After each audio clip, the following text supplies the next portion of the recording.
Continuando, pessoal, tivemos problemas técnicos. Bom, eu dizia que, assim como na Europa, os casamentos é que uniam os reinos, assim como aí no reino do Congo, certo? Mas dentro de São Flores aconteciam vários conflitos por poder, terras, certo? Por exemplo, nós temos os quibelos e os mimbanza, ou seja, os quibelos eram, ou seja, a região onde era mais, digamos, agrícola, certo? Onde eram fabricados os artigos de luxo que eram usados nas grandes cidades, os mibanza, certo? Tipo, coisas de aço, ferro, bronze, marfim, que todo mundo usava lá, era fabricado no interior, certo?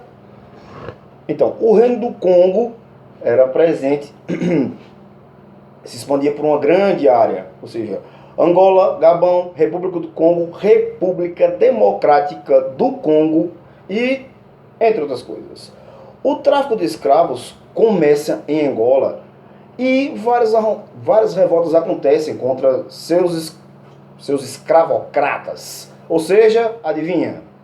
Portugueses. Em uma tentativa de barrar as revoltas, né, o tráfico, a senhora Nzinga faz um acordo com eles, inclusive ela até muda de nome, certo? Ela mudou de nome, certo? Para o nome cristão de Ana de Souza, mas o acordo foi quebrado. Surpresa, português quebrar acordo, surpresa. Mas depois de várias revoltas, a escravidão, a partir de um certo tempo, ela foi abolida lá. Uma coisa que a gente tem que ficar atento, né, é na religião desses países que a gente está vendo. Mas por quê, professor? Porque, ou seja, a religião ela mexe com o âmago humano. Então, muitas vezes, onde os portugueses andam, onde os espanhóis andam, entre esses povos, digamos, os descobridores andam, eles tentam manipular, mexer na religião das pessoas. Porque você, mexendo aqui, você vai chegar aqui. Entendeu? É isso aí, pessoal. Certo? Muitos deles eram adeptos da religião Banto, onde todos têm um contato com a natureza. Cada um de nós tem uma energia da Terra. Isso tem até uma certa lógica, certo? Respondendo a um único Deus. Por conta que, eu acho que no século... não sei se foi século XII ou século XV, eu vou dar uma olhadinha, certo? Os muçulmanos chegaram na África, inclusive até hoje na África tem uma grande influência muçulmana, mas não é novidade, por conta que, como os muçulmanos acreditavam num Deus só, eles também acreditavam, então foi só unir o útil ao agradável, certo? Isso ajuda e muito na manipulação política, econômica, quando você invade, domina ou, né, descobre um determinado continente, tá bom? Aí agora a gente parte para a Índia, um país que eu tenho muita curiosidade de conhecer, é fascinante, certo? Que era conhecido como Rota da Seda, não só a Índia, mas Índia, China, Japão, certo? Principalmente Índia e China, tá? Vasco da Gama, em 1498, chega a Calicut, na Índia, na primeira travessia oceânica dos portugueses, certo? Quando eles chegaram lá, a Índia já vivia no final da era Delhi, uma mistura de religião entre o Islã e a tradição indiana. Sempre esse povo oriental ele acaba sendo influenciado, porque lembra, né?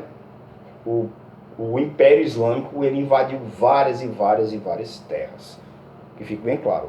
Vasco da Gama chamou Calicut, inclusive, da cidade das especiarias, logicamente depois de China e Japão, né? Eles conseguiram muita coisa lá, tá certo? Então, da Índia ele parte para a China, tá bom? Então, chegando na China, eu acho que muito antes dele chegar, já tinha muita coisa acontecendo. Por quê? Porque a China, ela era dividida ou subdividida Então, o imperador, quer dizer que se tornou imperador, que fique bem claro, certo? Calma aí que meu chinês está meio ruim, viu? É o Qin Shi Huangdi. Pôs fim às guerras internas da China. As bases e diretrizes da China, o comportamento chinês, eram baseados nos ensinamentos do confucionismo ou taoísmo. Tá certo, pessoal? É uma busca, como é que eu vou dizer? É uma busca do equilíbrio em suas atitudes, em suas ações diárias. Tá certo? O equilíbrio entre coisas boas e coisas ruins, coisas certas ou erradas. Certo? Aí já no século XIV, ou vamos botar mais para cá um pouquinho, né? Século XIII, de 13 até o 16, começa a dinastia Ming. Tinha muito contato com os portugueses e espanhóis. Assim, pessoal, estou fazendo esses relatos aí para a gente ver também a cultura e também a economia, que era o que mais interessava para os dois povos, certo? E principalmente para portugueses e espanhóis, tá bom? Que fique bem claro.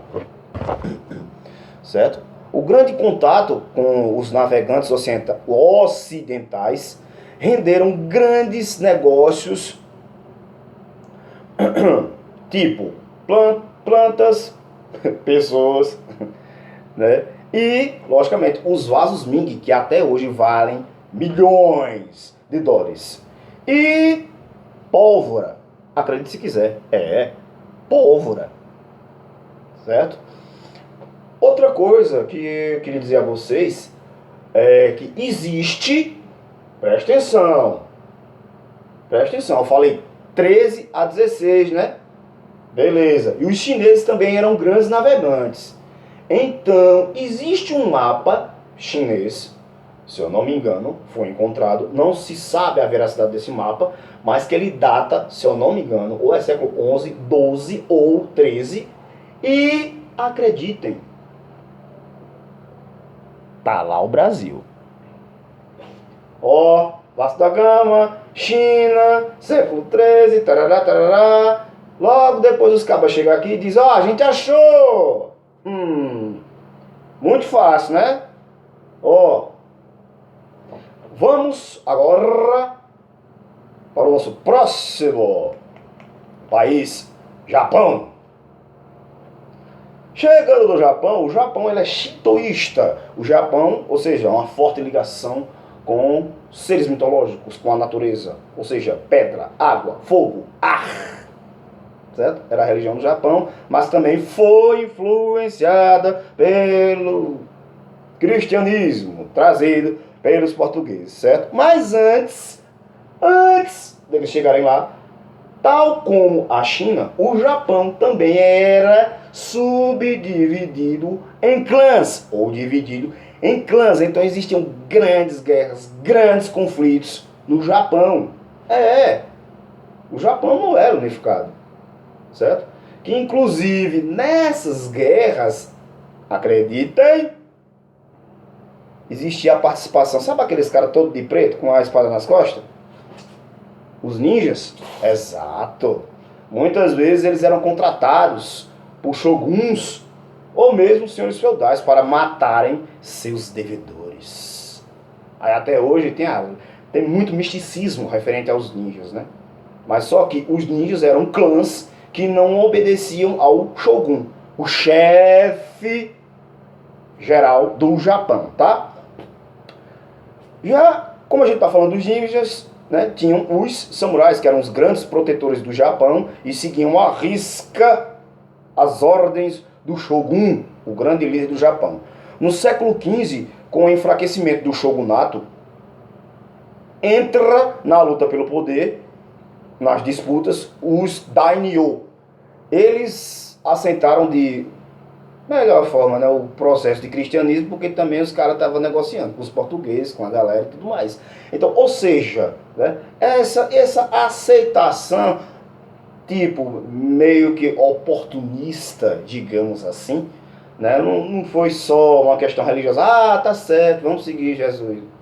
Entendeu? Foi bom para um lado, foi bom para o outro. Por quê?